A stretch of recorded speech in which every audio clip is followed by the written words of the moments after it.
महाराष्ट्र कांदा बाजारभाव 29 डिसेंबर 2025. नमस्कार, आपण पाहत आहात अतुल्य न्यूज चॅनेल. महाराष्ट्रातील कांदा बाजारात 29 डिसेंबर 2025 रोजी मोठ्या प्रमाणात आवक पाहायला मिळाली. राज्यातील अनेक प्रमुख बाजार समित्यांमध्ये कांद्याची जोरदार आवक झाल्याने काही ठिकाणी दरांवर दबाव दिसून आला. तर लाल, पांढरा, पोळ कांद्याला तुलनेने चांगले दर मिळाल्याचे चित्र आहे.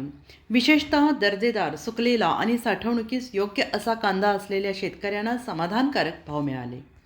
काल मुंबई, कोल्हापूर, येवला, लासलगाव, पिंपळगाव, बसवंत आणि देवळा हे बाजार व्यवहारांच्या दृष्टीने अधिक सक्रिय होते. कोल्हापूर बाजार समितीत आज सुमारे 7,850 क्विंटल कांद्याची आवक झाली. कमीत कमी दर 500, जास्तीत जास्त दर 2,500, सर्वसाधारण 1,300.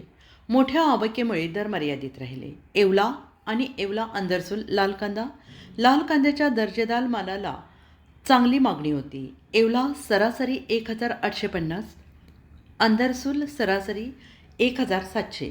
निर्यातक्षम आणि साठवणुकीस योग्य कांद्याला व्यापाऱ्यांची पसंती मिळाली. लासलगाव बाजारात आज लाल कांद्याचे दर तुलनेने मजबूत राहिले. जास्तीत जास्त दर 2,346, सर्वसाधारण दर 2,050. दर्जेदार कांद्याला चांगला प्रतिसाद मिळाला. शेतकरी बांधवांसाठी महत्त्वाचा सल्ला: कांदा विक्रीपूर्वी नीट सुकवून आणि ग्रेडिंग करून विक्रीस आणावा. लाल आणि पोळ कांदा सध्या अधिक फायदेशीर ठरतो आहे. उन्हाळी कांदा विकताना आजूबाजूच्या बाजारांचे दर तुलना करावेत. दररोजचे बाजारभाव अपडेट नियमित पाहावेत. अतुल्य महाराष्ट्र न्यूज नवनवीन अपडेट्ससाठी आताच चॅनेलला सबस्क्राईब करा, पेजला फॉलो करा.